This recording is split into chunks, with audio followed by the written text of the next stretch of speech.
বাংলাদেশ চলচ্চিত্র শিল্পী সমিতির ২০২৪ থেকে ২৬ মেয়াদী নির্বাচনে সাধারণ সম্পাদক পদে মনোয়ার হোসেন দীপজলের দায়িত্ব পালনে নিষেধাজ্ঞা দিয়েছেন হাইকোর্ট।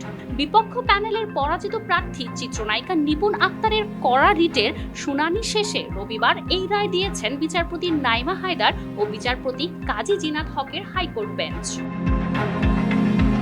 দীপজল নাকি নির্বাচনের আগে ভোটারদের রিসোর্টে বেড়াতে নিয়ে যেতেন, এরপর তাদেরকে দেখাতেন অর্থের প্রলোভন। রবিবার রিটের রায়ের পর গণমাধ্যমের সাথে আলাপকালে এসব কথা জানান নিপুণের আইনজীবী শাহ মঞ্জুরুল হক।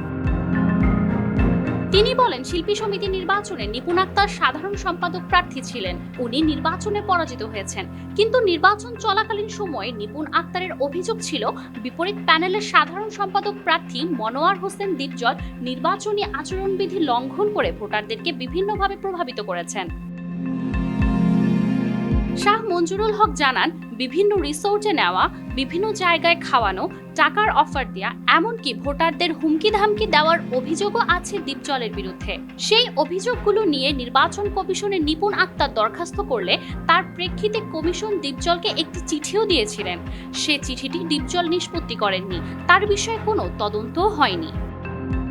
মাজুমা আফরোজ নীলিমা, নিউজ নাও 24।